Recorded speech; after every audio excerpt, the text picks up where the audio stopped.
I'm a little disappointed I didn't get the price for this thing. You know, I would love to have known how much this actually cost. I heard there was leaks online that this was potentially going for $699. Although, What? yeah. Don't freak out, Lulu. Apparently, it was an error, and it actually wasn't how much it's really going to cost. My sense is, realistically, it will probably cost $599 at launch. I know, it's not much cheaper, Lulu. Not much cheaper.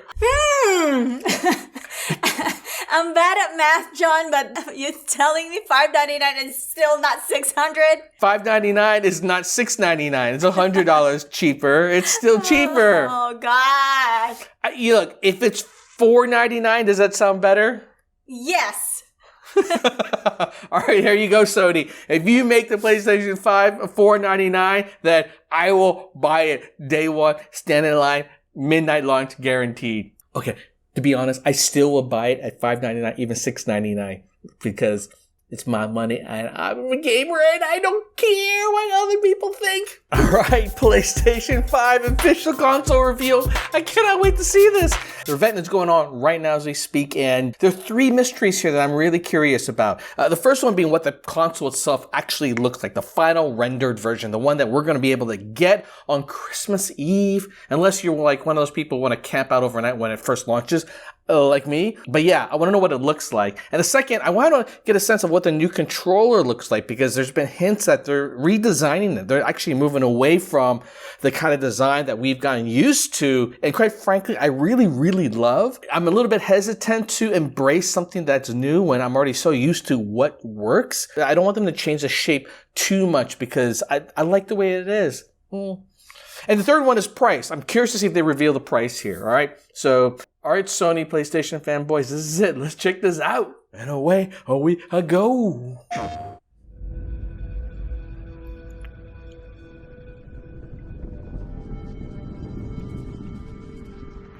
I've actually been loving the transition scenes that they've been using during this whole live event between each trailer reveal. It's just really well done, very slick, beautifully done. This is super cool, although it's just a little creepy.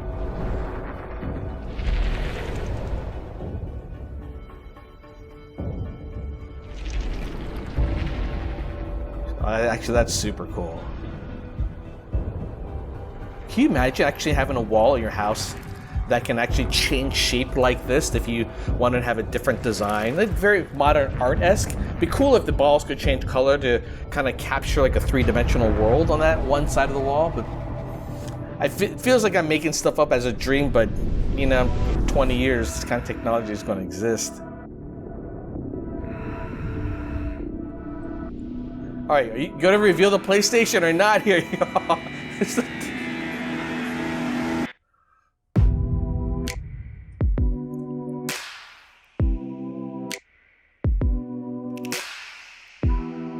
Oh.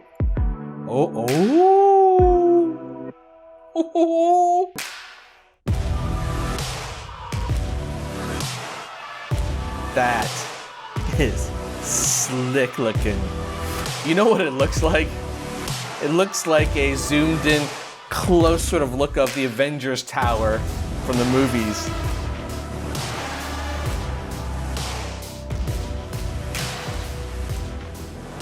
I've never been so turned on by seeing USB ports in my life. So beautiful. That joystick is...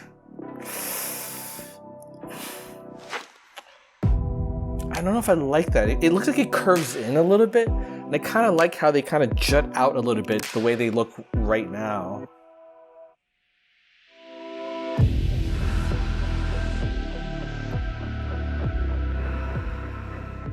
All right, I do like the fact that there looks like a lot of space on both the left and right side for a fan, for like to be able to keep it cool. It's 2 of them now. Wait a minute, one of them has a slot.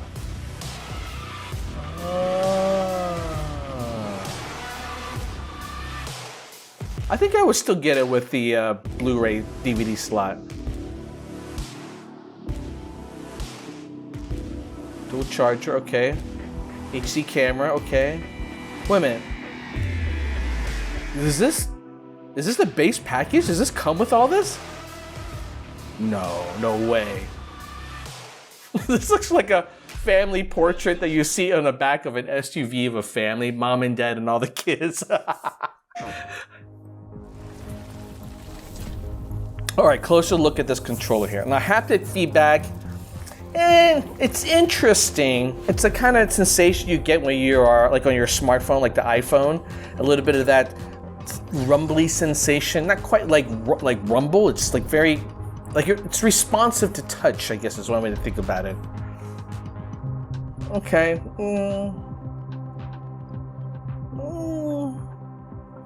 The shape is...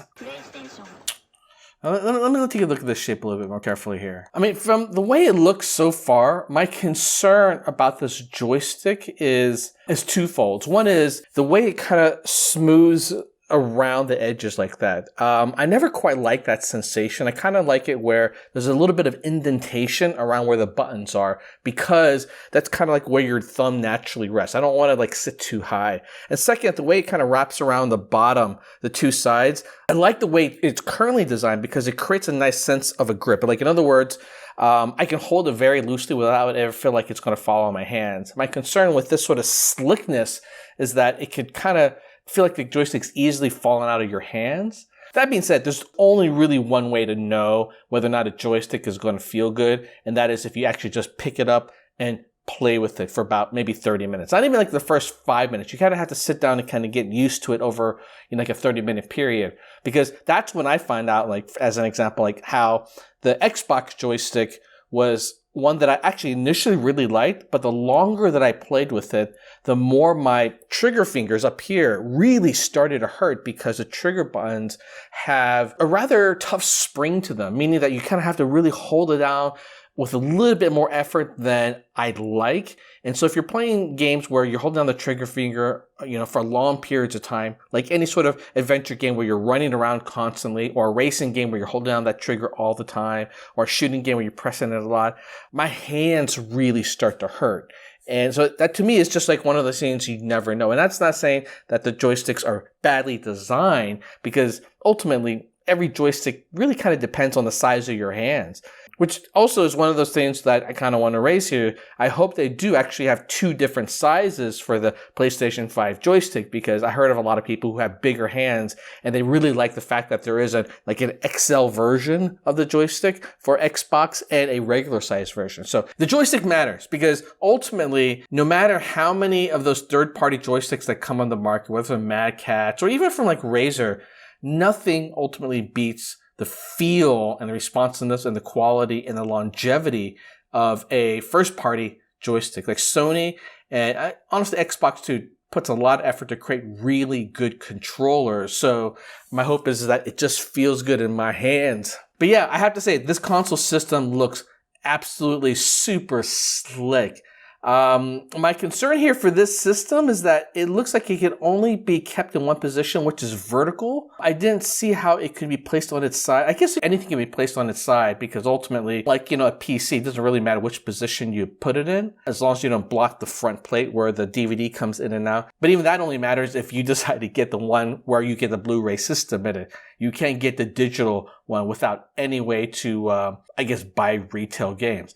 And I'll tell you, that is going to be the death knell for companies that sell games like GameSpot. I mean, basically, time is up for retail games. I would say maybe for the past 3 or 4 months when I've been locked at home with coronavirus, I've been playing a lot of games, and every one of those games, and I think maybe play like 10 different games at this point, were all from the PlayStation Store, just digital download. I've been going back and playing a lot of the older games, and quite frankly, they're cheaper, especially if you buy them on sale, on the console system, digital download, versus like going to retail and playing those remarkably overpriced games GameStop sells. Yeah, if I were to rate this right now compared to the Xbox, I would say, actually, they're both really beautifully designed. So I would say when it comes to like aesthetics, both of them get like a solid 8 for me. They just both look really amazing for very different reasons. I like the form of the PlayStation here because it just looks really cool. Like I said, it looks like some